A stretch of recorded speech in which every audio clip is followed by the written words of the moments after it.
Të nderuar shikues, u rikthyem në pjesën e dytë të pasdites me personalitetet e ftuar në studio, ku sot do të trajtojmë një temë që besoj do të jetë shumë e dobishme dhe mesazhet që do i marrim nga profesionistët e ftuar në studion ton apo në panelin ton do të jenë dobipruese për të gjithë ne. Është një temë aktuale, që ta trajtojmë është shumë e rëndësishme në fakt, ka të bëjë me çështjen e dukurive negative tek nxënësit, tek të rinjët apo dukurive në përgjithësi negative në shoqëri. Do të flasim me tre profesionistë të fushave të ndryshme që ndërlidhen me këtë temë, pra konkretisht në atë se si ndikojnë apo arsimtarët, drejtorët e shkollave, profesionistët e arsimit në parandalimin e fenomeneve negative në shoqëri apo fenomeneve negative tek nxënësit, duke vendosur theksin tek bulizmi, por edhe dukurive tjera negative. Pra do të shohim se si ndikon arsimi në këtë drejtim, edukimi, si ndikon feja ose religioni në edukimin e nxënësve, prindërve mbi gjitha dhe shoqërisë në përgjithësi, dhe do të shohim se cili është ndikimi psikologjik apo tek këto individ ose tek ta nxënës pasi që kryejnë një fenomen apo dukuri të tillë negative. Për të trajtuar një temë të tillë kaq të bukur, besoj, sepse është e udhës që të trajtojmë, ne kemi të ftuar në studion ton tre profesionistë të fushës, drejtoreshën e shkollës Kirili dhe Metodi, zonjën Sihana Kaba Kasami. Përshëndetje dhe faleminderit që gjithmonë na nderoni. Përshëndetje Ariana, kënaqësia është e jona. Faleminderit shumë. Kemi dhe hoxhën e nderuar, teologun, njëkohësisht sekretar në Myshtininë e Tetovës, Emir Fazli. Përshëndetje dhe mirë se na erdhat. Përshëndetje, kënaqësi të jem në mesin e juaj. Faleminderit që na nderoni, dhe profesoreshën Fatime Ziberi, profesoreshë në Fakultetin Ballkanik, njëkohësisht edhe psikologe. Faleminderit që na keni nderuar. Faleminderit për ftesën, Ariana. Faleminderit që ndani kohë për të kontribuar për tema kaq të rëndësishme. Do të dëshiroja të filloni me juve, profesoresh, pa humbur më shumë kohë, cilat janë shkaqet më të shpeshta që i çojnë nxënësit, le të themi, që të kryejnë një dukuri negative, ose mbi të gjitha ku është roli i shkollave në këtë drejtim? Kur jemi të shkaqet për të devijuar fëmijët, nxënësit e kështu me radhë, ka një sër, do na shkaqet janë të panumërta. Mirë po, si shkak kryesor ku devijojnë fëmijët, është ajo celula e shoqërisë, do me thënë është familja. Tash kur jemi te familja, do me thënë familjet i kemi dy lloje, dy tipa të familjeve. Familje të cilat janë shumë të avancuara në shoqëri, edhe ato zakonisht nuk kanë shumë kohë që të merren me fëmijët e tyre. Edhe nga ajo që i kanë të gjitha kushtet, do me thënë u ofrojnë çdo send, po kjo nuk do të gjitha, do me thënë kërkojnë ndjesë të disa, nga që u ofrojnë gjithë kushtet, ato fëmijët ma dikur edhe mërziten sepse nuk e kanë përkrahjen e prindërve, edhe fillojnë të devijojnë nga ajo rruga e drejtë, duke zanë shoqëni nga më të ndryshmet, edhe kështu që duke i rekrutu këto më të mëdhenj në ato meset klanet e veta, edhe kështu që aq duhet sa që fëmia të kalon një rrugë jo të mirë, po i kemi edhe këto familjet që kanë probleme sociale nga më të ndryshmet, po ku kemi të prindër të divorcuar, me probleme, me dhunë në familje, edhe kështu që edhe ato fëmijë zakonisht devijojnë. Tash këtu devijimi mund ta ndaj unë edhe zakonisht ndaj edhe në dy etapa, para pandemisë edhe post pandemisë. Do të thënë para pandemisë kemi pas, nuk është se devijimi është diçka e re, mirë po numri i nxënësve që devijojshin ishte shumë më i vogël, saqë tash është një fenomen që kemi shumë nxënës, shumë të ri, të cilët vetëm se ma kanë devijuar edhe kanë hyrë në ato rrugët jo të mira, që nuk kanë as çfarë të ardhme.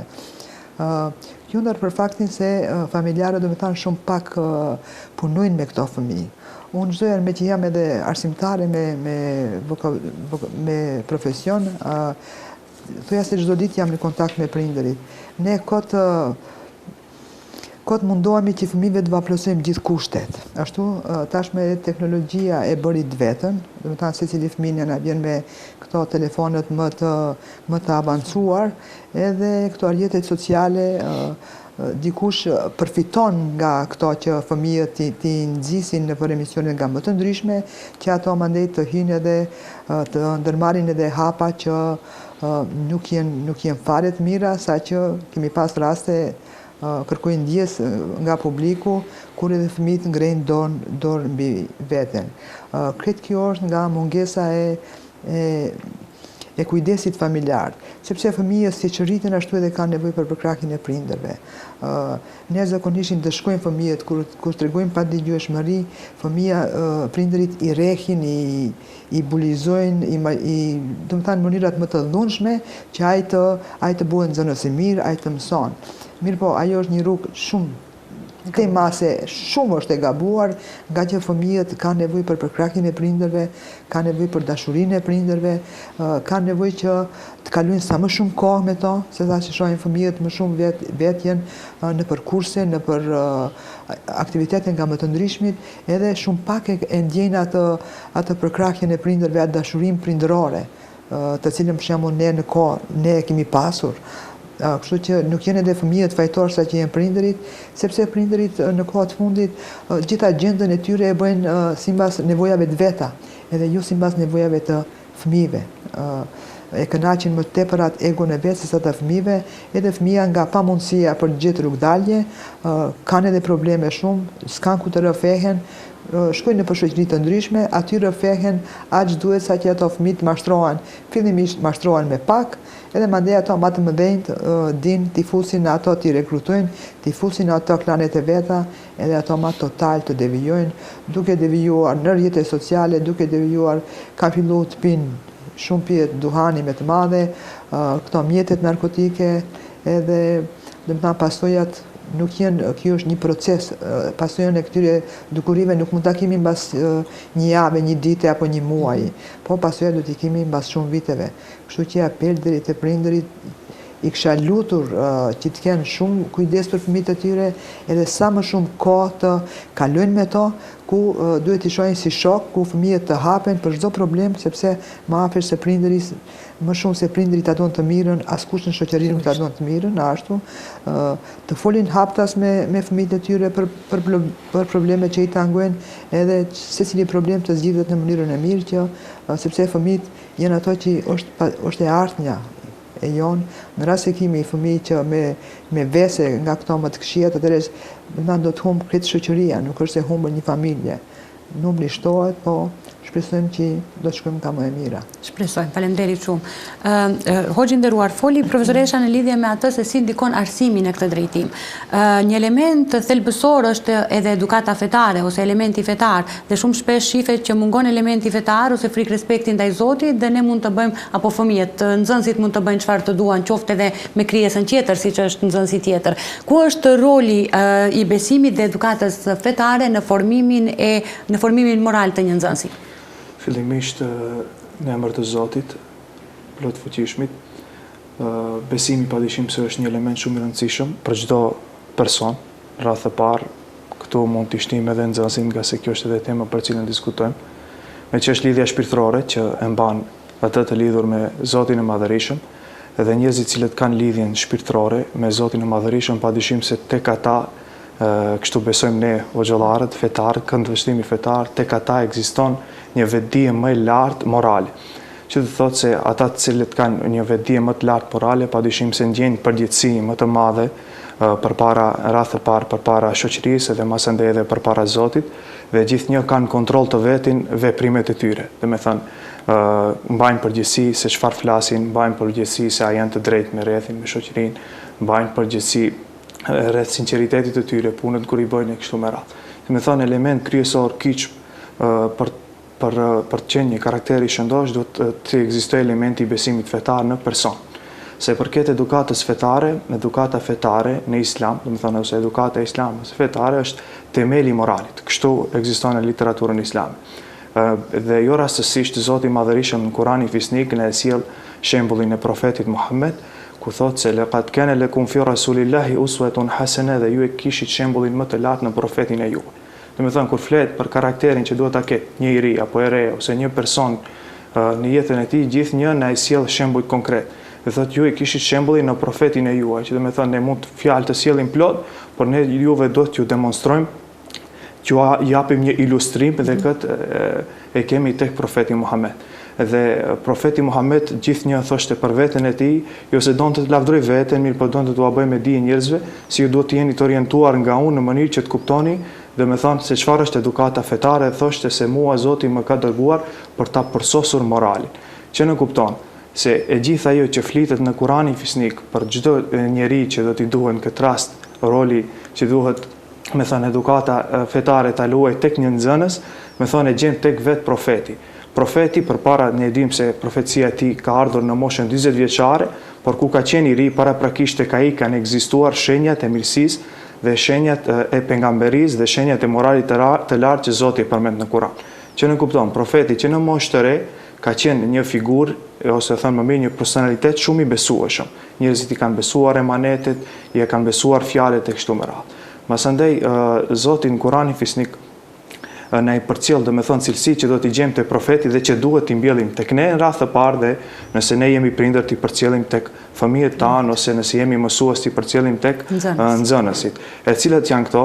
Në çdo xhuma si hoxhallar, domethënë besoj se ata që kalojnë më shumë gjinia mashkullore vinë të falen në ditën e xhuma dhe për çdo xhuma në përfundim të hutbes ndëgjoj një ajet ku ne ju drejtohemi njerëzve se Allahu Dhul Xhelal, Zoti i Madhërisëm, urdhëron në drejtësi, në bamirësi, në ndihmë të afërmve. Me thënë këto i ka patur personaliteti i profetit.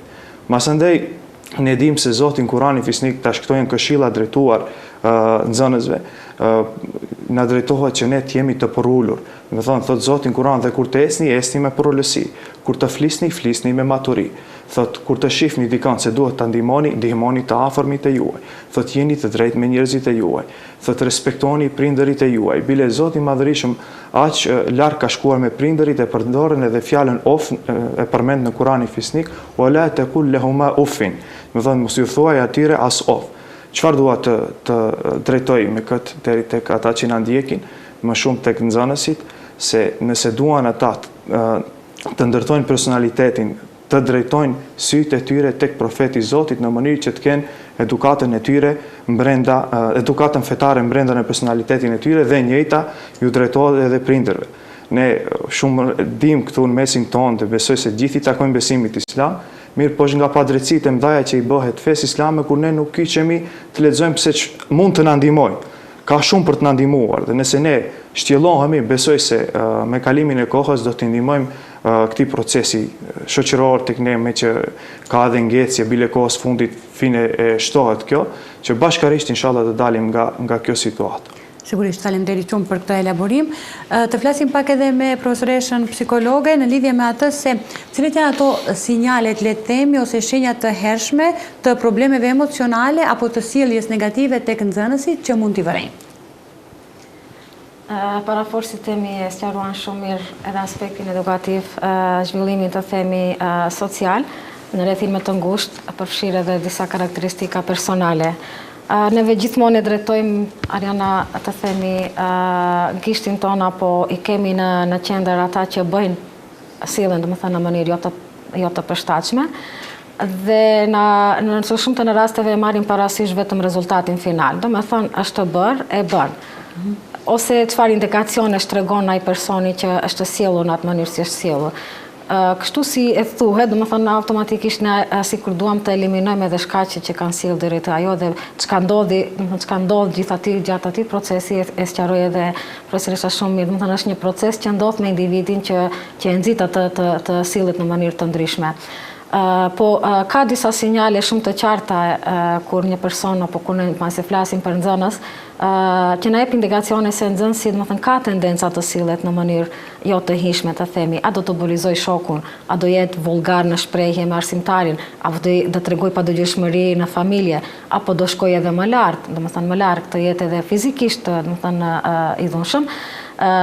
Atyre mund të shohim një destabilizim emocional. Do të thotë, e ke parasysh populli përdor një fjalë nuk i zë vendi vend.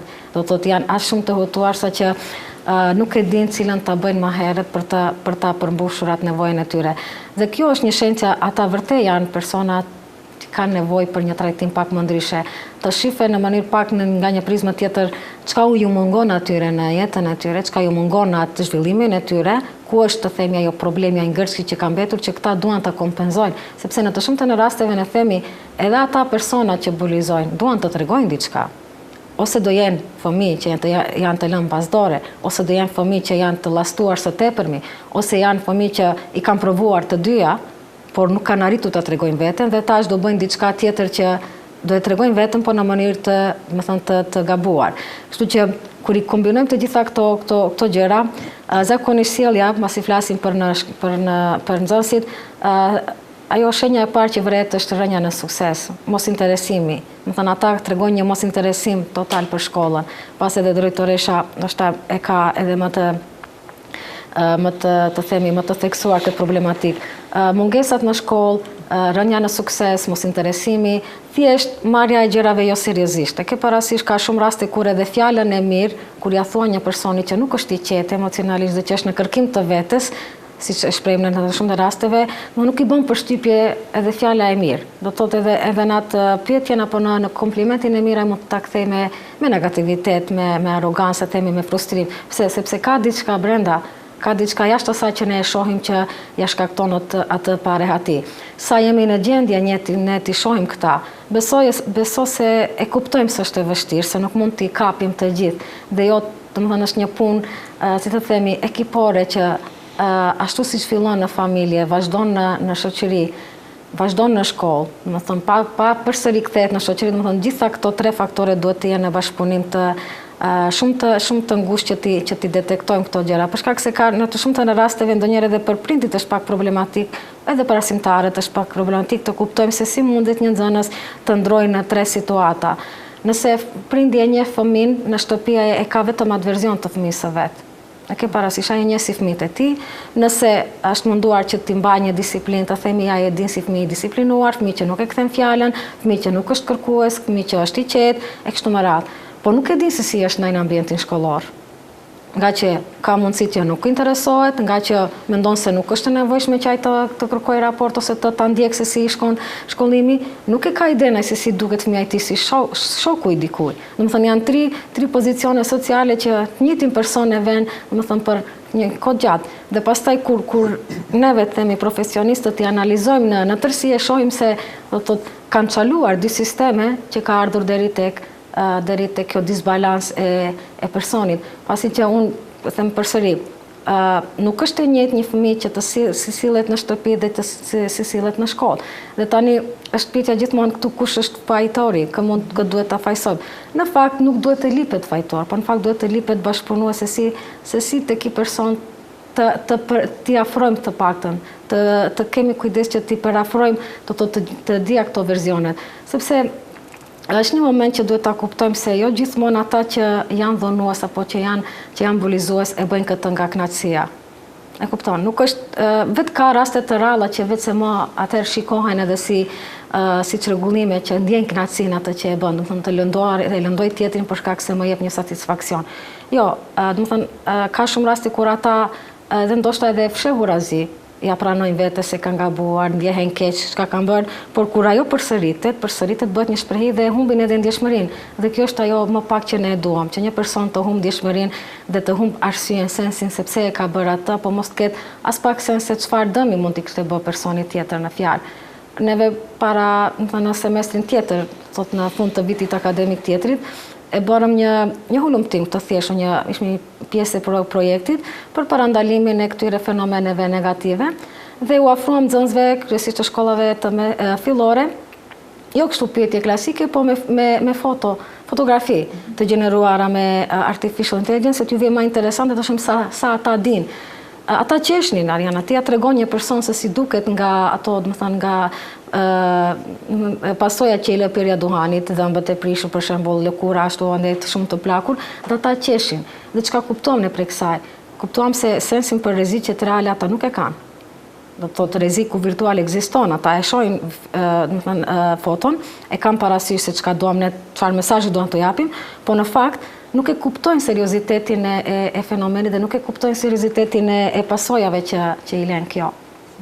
Megjithatë, domethënë ka shenja apo sinjale edhe tek nxënësit që bullizojnë edhe tek ata që janë bullizues apo bullizohen. Ka të dy anët, ndonjëherë japin të dy palët shenjat e njëjta, për shkak se ashtu si e ke parasysh, ashtu si tërhiqet, se fillimisht ata që bullizojnë e kam pak atë tërheqjen derisa të përsëritin disa herë dhe të fitoj një vetbesim të rreshëm, të themi, të fitoj një autoritet dhe të bëhen ata që nuk ja kanë frikën askujt. Dhe në anën tjetër kemi edhe të bulizuarit apo ata që gjithmonë janë viktimë, edhe ata tregojnë shenja shumë më të qarta në fakt në këtë rast, për shkak se gjithë ato simptome që i shohim te njëra anë, te këto i shohim dyfish. Do të thotë, nëse dikur kanë qenë fëmijë të rrit, të themi ashtu të ri, jo të rritur, të hareshëm, të sukseshëm, ata do izolohen. Izolimi social është shenja e parë. Ndoshta nuk ndodh shumë me ata që bulizojnë, ata dëshirojnë ta tregojnë veten si të fuqishëm, si diçka të rëndësishëm, dhe kundërta ndodh të themi tani në rastin në anën tjetër, ata izolohen në mënyrë. Ka raste kur nuk preket shumë suksesi, mbase dëshirojnë që me sukses të tregohen se janë ati apo të tërheqin vëmendjen, po në fakt izolimi social është ndër shenjat më të para që e vërejmë. Do të thotë tërheqja nga shoqëria, tërheqja nga gjëra që dikur i kanë bërë dhe kanë patur kënaqësi, kanë ndjer kënaqësi. Këtu për fat të keq zhvinderi tek thirrja e besimit, ata nuk besojnë, kanë një mosbesueshmëri ndaj institucioneve, familjes institucion, shkollës institucion, shoqërisë si shoqëri, për shkak se kanë më parasysh ato se çkado që të bëjon, kujdo që t'i drejtohen, jo se ki shoku do ndaloj të duke më maltretuar. Për shkak se njëherë është thy, domethënë ajo siguria, është thy ai besimi që ka patur në vete se në shkollë shkohet për të mësuar dhe ati e i sigurt, këtë gjë nuk e sheh në fakt, e sheh të kundërtën, dhe duhet shumë kohë të punojmë që t'u akthejmë besimin qoftë në shkollë, qoftë në shtëpi. Përmend shumë shkollën mbase këto fenomene shihen, domethënë në shkollë, dhe kemi, si përmenda merret, kemi ndryshim të di sistemeve sociale, familje dhe shkollë. Por kur bashkojmë këtu edhe rrethin më të gjerë, normal se atëherë për këta fëmijë, për këta të ri, do të thotë izolimi social është akoma më evident, kur ndonjëherë me pak të drejtë dhe akuzohen, nuk kuptohen, fillimisht nuk kuptohen, për atë e them përsëri se e humbin besimin, për shkak se shumë pak herë ata mund ta shprehin atë që vërtet ndjejnë.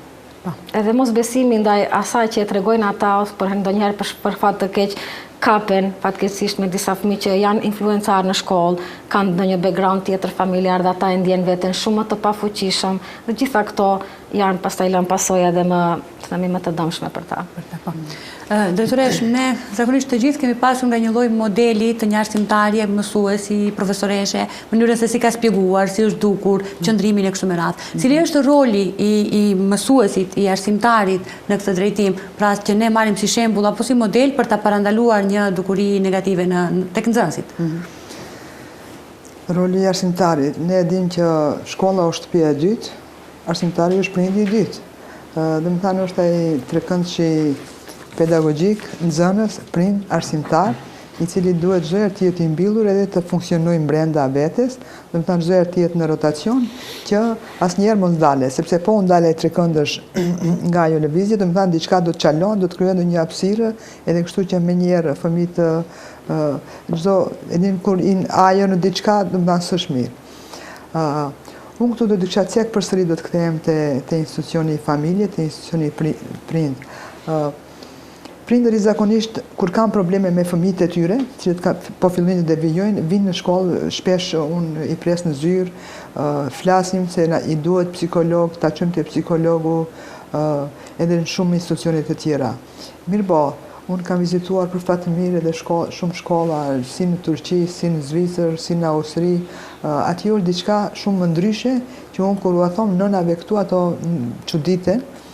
Nga që jedim se ne jemi shoqëri që shumica e krye familjarëve janë jashtë në gurbet, domethënë veç nënat edhe fëmijët janë këtu, edhe fëmijët u devijojnë nënave, se atë që ka ajo gruaja atë fuqinë që t'i ndalen. Mirë po atje jashtë ishte një diçka shumë interesante, se kur nuk mundet, kur fëmija bën ndonjë problem, ashtu, domethënë shkon nëna në psikolog. Që këtu te ne është diçka tabu kjo. Ashtu, ne i themi çdo herë fëmijën në psikolog. Te ne i bëjmë psikolog fëmijë klas parë, klas 2, klas 7, klas 8. Mirë po, ai me të gjitha është fëmijë, ai për mua është fëmijë, ai nuk ka nevojë për psikolog. Ato të mëdhenj kanë nevojë për psikolog që ato të jenë model i fëmijëve. Domethënë ne të mëdhenj duhet të jemi. Ato që sepse e dim atë në popullore, fëmia mëson atë që jeton. ose fëmijës kur mos i fol bon kështu, fëmija imiton. Ashtu, duhet, unë shpesh që thom, ne duhet t'i edukojmë të rrit, sepse ato fëmijë do t'ju ndajnë prindërve. Dhe më thanë, fëmijët zakonisht i imitojnë shumë prindërit, i imitojnë shumë gjishërit, i imitojnë shumë gjyshet. Edhe kështu që ne duhet jemi shembull. Ndërsa ne në shkollë mbajmë shumë punëtorime nxënësit, mu për këtë temë, mu për këto dukurit negative, edhe unë vetë si menaxhere, fillimisht si arsimtare, si unë të gjitha jam arsimtare, dhe më thanë non stop jem në kontakt me ciklin e lartë veçanërisht, duke ju fol çdo ditë. Sepse shkolla është një shtëpi e ngrohtë ku të gjithë vinë për dije, veçanërisht fol më shumë ti me vajzat, sepse ato po mundohen të kopjojnë ndonjë idol të tyrin, apo. Nuk ka pse të kopjojmë, ne jemi kështu siç na ka falë Perëndia, jemi të shëndetshëm edhe duhet natë ditë të lutemi Zotit që jemi kështu. Do të thënë pa shku të kopjojmë askënd, për te asaj që është modë, ashtu që dikush e imiton. Secili në fund të ditës shkon në shtëpitë e vet, edhe duhet ta shef vetëm se jetën e vet, mos mundohen të kopjojnë askënd, të shkojnë në rrugës të drejtë, të mësojnë sepse veç ajo do të na çet në dritë. Edhe arsimtarët, kom një staf sinqerisht jam përkryer, cilët krye këput ju kushtohen me fëmijëve prej në orën 7 në mëngjes deri në orën 7 në mbrëmje, duke i udhëzuar sepse e dim, është një kohë pa kohë, ku fëmijët afër shkollave rrinë shumë të ri, të reja, të cilët presin ushtar të ri. Ndonjëherë edhe ne i çojmë, kur shohim ndonjë rrezik, ne intervenojmë, i çojmë deri në shtëpi me përcjellës, me nxënës, qoftë me arsimtar, qoftë me diçka tjetër. Do të thënë ne mundohemi sepse janë fëmijët tonë, fal tyre, ne jemi në punë edhe i marrim çdo të holla, edhe si thotë çdo të holla duhet t'i kemi halal. Ashtu, sepse kur e shef një fëmijë që ka devijuar, aty e shef sinqerisht dëm shpirti. Dëm shpirti, unë shpesh edhe me ato të mëdhejt, kur i shoh qysh në mëngjes aty rreth oborit shkollës, ndalem me ato, ka një respekt veçantë për mua, ndalem edhe flas me to. Oj drejtëresh, thom jo, kjo nuk është jeta, jeta është shumë e gjatë. Ju duhet ta dini se duhet punoni sepse nesër jeni të ri do të krijoni familje. Nuk shkon jeta me të marrë, të më falni një shprehje, me të vjedhje, me konsumim të drogës, kjo nuk është jetë. Mos e fiksoni datën e fundit tuaj. Ju jeni të ri, ju duhet të kënaqeni, do të thënë ka milion mënyra, përderisa Perëndia na e ka dhënë trurin. Edhe unë ju rastisht shpesh me nxënësit i them, ma nalt në gjithë trupin është truri. Do të thënë Perëndia na ka thënë mendo, mandej na ka thënë syt, veshët edhe goja në fund. Do të thënë njerë mendo, shif, dëgjo edhe në fund fol. Do të thënë sinqerisht mundohemi me gjithçka ta bëjmë më të mirën.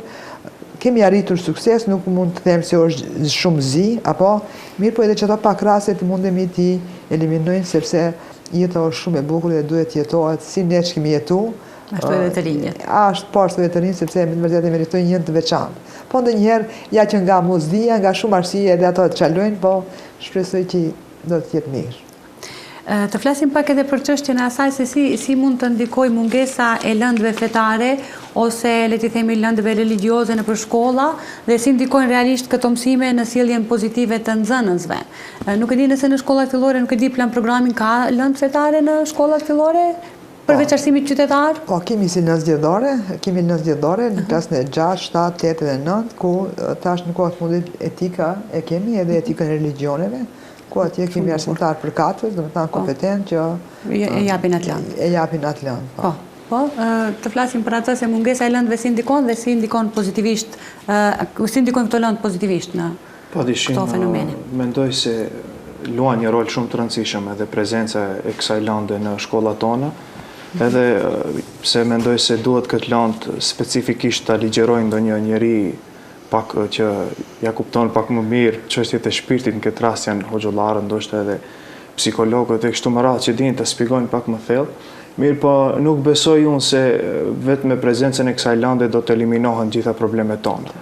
Unë besoj se ndoshta kjo e ngadalson procesin, na ndihmon, ose thënë më mirë ndoshta e dobëson, mirë, po jo se do të ishin eliminuar gjitha problemet tona. do të pajtohem me profesoreshën plotësisht, nga se besoj se problemi më i madh qëndron tek prindërit, dhe kështu edhe ne kemi në aspektin fetar, kur i shpjegojmë, themi se çdo fëmijë lind i pastër si e fleta e bardhë, janë prindërit e tyre, ata që i orientojnë. Me thënë, fetarisht shpjegohet ata që ja japin fen, mirë po nuk nënkupton këtu vetëm çështja fetare, por nënkupton edhe ndërtimi i personalitetit të fëmijët, nxënësit e kështu me radhë. Kështu që besoj se ndoshta do kishte qenë më arsyeshme që ne të fokusohemi pak më shumë në prizmin edukativ, se sa që jemi të fokusuar në lëndët fetare, nga se shohim, nuk e di, tash profesoresha din më mirë sa vite ka që ligjërohet kjo lëndë dhe ndoshta mund të ketë edhe rezultate pozitive. Mirë po, ndoshta nuk është ajo që dëshirojmë. Mendimi im është që të respektohet padyshim trekëndshi pedagogjik që ekziston, me thënë është tashmë i njohur, nxënësi, fëmiu dhe prindëri kuptohet. Unë vetëm një rast të shkurtër do ta paraqes përpara juve, ky është edhe këndvështrimi fetar. Është një njeri i njohur me emrin Zeid ibn Thabit, që një herët njihet edhe si shokët më të afërt të pejgamberit. Zeid ibn Thabit kur ka qenë fëmijë, nëna e vet e kishte dërguar tek pejgamberi që të mirte pjesë në për luftrat, nga se i prindi i tij kishte qenë një luftar dhe kishte vdekur në luftë, të mirte pjesë edhe ky profeti refuzoi, nga se nuk i kishte forcën fizike, por nëna e vet si një kujdestare, me thënë, si një person, një prind edukatore që njifte e vladin e vet, u mundua me çdo kusht që t'ja paraqes pejgamberit një pasqyrë tjetër, një anë tjetër të vladit vet, dhe i tha se ndoshta e vladi im nuk është për këtë punë, mirë po mund t'jetë për diçka tjetër. Thot, për çfarë është? Thot, është i aftësuar në memorizimin e gjërave, thot, ato gjëra që të zbresin ti nga Zoti, thot, ai memorizon njëjtë. E provon profeti, e sheh se ishte ashtu siç e kishte parë edukatorja më e mirë, që rreth të parë është nëna, dhe e mban afër vetes, saqë ky njeriu sot përmendet me shkronja të arta në historinë islame, nga se ka qenë njeriu i cili është pyetur kur është bërë Kurani mushaf, kështu si e lexojmë ne sot, është dashur që pas vdekjes profetit të merret miratimi i Zeidit. Njeriu është njohur edhe si penda e profetit dhe ka patur shumë cilësi tjera pa mos u zgjatur. Çfarë duhet ju them? Ka qenë një nënë edukatore që ka punuar, e ka edukuar mirë vladin e vet dhe ja ka lënë përgjegjësinë një mësuesi, i cili mësues nuk e ka larguar, e ka afruar dhe ka pa talentin e tij dhe kështu dal ngadal, do të thonë, është zhvilluar. Dhe në fund është vetë ai talenti që Zoti ja ka falë dhe rezultatet që i korim. Edhe që duhet të them, ndoshta mund të më përmisojnë edhe psikologja dhe profesoresha, padyshim se në shoqërinë tonë ekziston një dukuri që njerëzit tonë janë pak si të hutuar pas notave. Ndoshta nuk është kjo ana ime për ta diskutuar, mirë po kjo është këndvështrimi jonë. Sa që gjenë mësues pa mos u zgjatur tepër, të cilët kërcënohen nga prindërit, pse ja ka lënë në muzikë një notë katëshe, e gjitha tjerat i ka 5. Por ne në fe besojmë se Zoti, si cili njeri ka dhënë një talent të veçantë, dhe nuk mund të tani edhe matematikën aq mirë, edhe shqipen, po edhe muzikën. Dikun mund të jetë shumë i aftë, dikun tjetër mund të çalojë. Edhe këtu do të hinë, do të thënë, ai trekëndshi pedagogjik dhe inshallah nëse punojmë fuqishëm, prindi në rolin e vet, mësuesi në rolin e vet, edhe vet personi nxënësi e kështu me radhë, besoj se ne do të nxjerrim rezultate shumë më të larta dhe besoj se do t'i kapim edhe shoqëritë e tjera.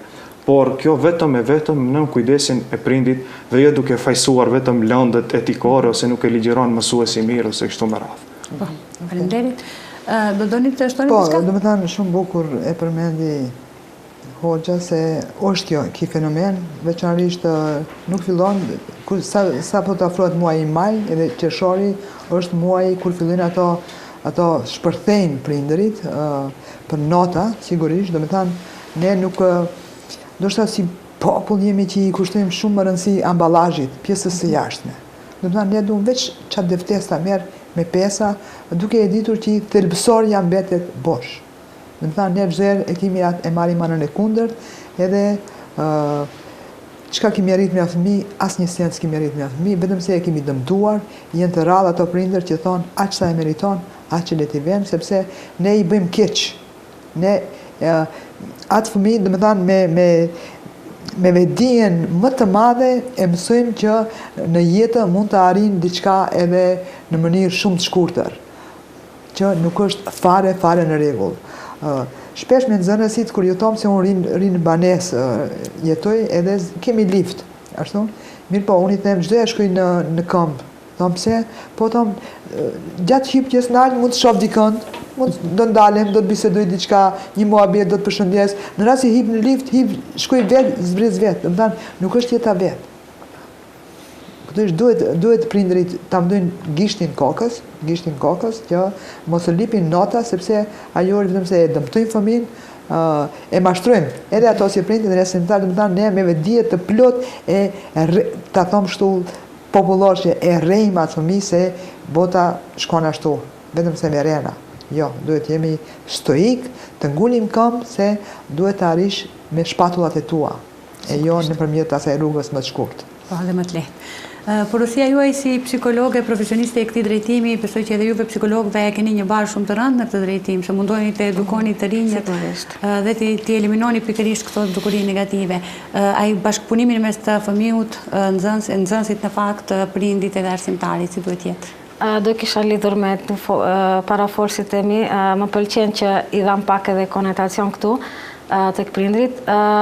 Ndoshta mund të na zëm për të madhe prindit, po unë shpeshherë themi, mos u projektoni te fëmijët, ju lutem. Nëse ti nuk ke mundur të jesi i suksesshëm, jo detyrimisht fëmia ti merr krejt pesta, domethënë dalë edhe unë tek numri. Nuk mund të matet dia me numër, e kupton, dia matet me atë që do e bëj fëmiu nesër. Nëse kam edhe studentët ka raste kur ankohen për një pikë, për një kredi, për di kredi, po marr stipendion, po bëj, po e humbi, domethënë përsëri më flasim për numra. Gjëja me të cilën ne të filozofisë të themi e urej më tepërmi është numri, për shkak se dia nuk mund të matet me numër. Ti dijen do ma verifikosh nesër. Kur do jesh nesër përballë një personi që do ta shpreh brengën e vet, do të kërkoj një mendim profesional, atë çfarë do thuash? Nuk e di se kam rënë në këtë provim, nuk e di se kam kuptuar arsimtaren, apo nuk prit ta shoh në libër si e ka përshkrimi. Duhet të kuptohet një herë e mirë edhe nga prindrit, edhe nga vetë nxënësit, se nuk është ai numri që të sjell ti, domethënë atë vlerësimin real. Po vlerësimi real do ta sjell do të thotë aftësitë tuaja, se sa nesër ti do të gjendesh.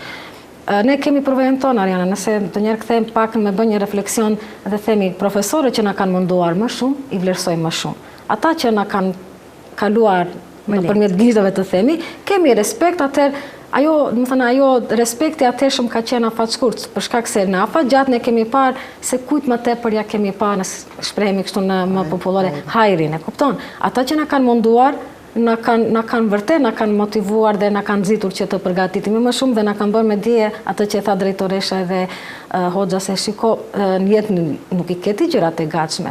Asgjë nuk të servohet, ti duhet të punosh. Është prindi sot, është mburoja, është shkolla, drejtoresha, është hoxha, është psikologu, krejt në rregull. Po nesër ti do jesh ai që do e filloj jetën prej fillimi, edhe do jesh, të themi, i Zoti apo e Zoja, apo i shtim të digjenit. Nuk mund, domethënë, ti lëm kaq shumë pasiv, për shkak se ata vetë se më janë pasiv me teknologjinë dhe me gjitha këto inovacionet, edhe kjo që ne tentojmë detyrimisht me çdo kusht t'u plotësojmë të gjitha dëshirat e tyre, fillimisht duke ndërhyrë edhe në zgjedhjet e profesionit, ndërhyrë edhe në sukseset e tyre. Nuk të duhet t'i arti lere shkoboru ekonomist, po nuk të duhet kjo. Neve mund ta mendojmë kështu, po pjetë e atë, ndoshta atia e gjen veten. Nëse unë nuk e kam gjetë veten në matematikë, do të thënë se duhet t'ia ndaloj tani dikujt tjetër mos të shkojnë matematikë se nuk ka perspektivë. Po nga e di unë. Kjo është bindja ime, nuk mund të jetë bindja e dikujt tjetër. Sa i përket bashkëpunimit, të themi të atij trekëndshit të famshëm pedagogjik, ne gjithmonë kërkojmë bashkëpunim, Ariana, për shkak se nëse diçka kemi gjithë këtu ne që folëm, diçka kemi të përbashkët, është ajo që e vendosim nxënësin në qendër. Do të thotë të vendosish në qendër figurativisht shu, sikur këtu në mesin e tavolinës, po gjithçka të rrotullohet në asate çka është më e dobishme për fëmijën. Çka është ajo që do i sjell më shumë dobi dhe cila është mënyra që ne mund, sicili në mënyrën tonë më të mirë mund t'i ndihmojmë. Mos të kemi, të them se ndonjëherë ka edhe disa pengesa të pakuptimta që duam të tregojmë dikush autoritet, besoj se nuk ka nevojë, për shkak se gjëra e përbashkët që ne kemi, misioni jonë jetësor është të ndihmojmë gjeneratave të reja. Sigurisht. Faleminderit. Po që nderuar, porosia juaj për në fund? Porosia ime do të kishte qenë në radhë të parë me që folën pak për prindërit që ta vazhdojnë këtë rrugë, nga se profeti Muhammed thotë trashëgimia më e mirë që mund t'ia lë një prind e vladit të vet, djalit të vet apo vajzës të vet është edukata. Punojnë fort në këtë drejtim, ende më shumë se ajo që kanë punuar deri më tani, dhe një porosi deri tek nxënësit që të jenë të durueshëm, se me durim dhe me punë rezultatet do të vinë, dhe pa dyshim porosi që t'i respektojnë mësuesit e tyre, nga se sahabiu ose shoku i famshëm i profetit Muhammed thot, i bëhe mbrop në kuptimin e mirë të fjalës, një njeriu i cili më mëson vetëm një shkronjë, e ne kur e dim se sa mundohen profesorët tanë, mësuesit tanë, po edhe prindërit tanë në përgjithësi, dhe me thënë që të na mësojnë diç, e inshallah nesër ne të mundohemi që të ecim disa hapa përpara, bashkërisht me neve të ecë edhe shoqëria dhe me lejen e Zotit inshallah do të arrijmë, do të mundohemi. Faleminderit. Profesoresh, për në fund porosia juaj? Po, thanë para folësit, do të thënë plotësisht pajtohem me hoxhën se të gjithë të punojmë, të veprojmë në kornizat e jetës normale, duke respektuar gjithkëm, duke respektuar të mëdhenjt, sa më larg këtyre dukurive negative, sa më larg teknologjisë veçanërisht, sepse tash teknologjia është shumë është avancuar, e kemi këtë ChatGPT-n, të cilët e përdorin shumë nxënësit. Unë kur flasim me prindërit ju them, në asnjë mënyrë telefon jo. Kur të vjet koha që i kryeni punët, merrni fëmijët, do të thënë kemi shumë mjete rrethanore në shtëpi që mund të luajmë me fëmijët. Do të thënë një apel edhe te prindërit, është jeta dinamike, e kanë ditën shumë të ngarkuar, mirë po në fund të ditës të ulesh një lojë të lësh me fëmijët, ajo është kënaqësia më e mirë dhe koha më e mirë që për ta përfunduar ditën. Sa më larg teknologjisë, sidomos të vegjelit, të luajnë me ato nga më të ndryshmet, edhe kur të binë në shtrat, secili ta bën gjumin qetë, edhe pa asnjë lloj brenge, kështu që nesër ta fillojmë jetën përsëri ashtu siç duhet. Të nderuar, unë falenderoj shumë për kontributin tuaj për të trajtuar një temë kaq të rëndësishme, sigurisht secili në fushën e vet, kështu besoj që mund të parandalojmë këto dukuri negative dhe të kemi një shoqëri më të mirë dhe më cilësore. Faleminderit shumë që na nderuar.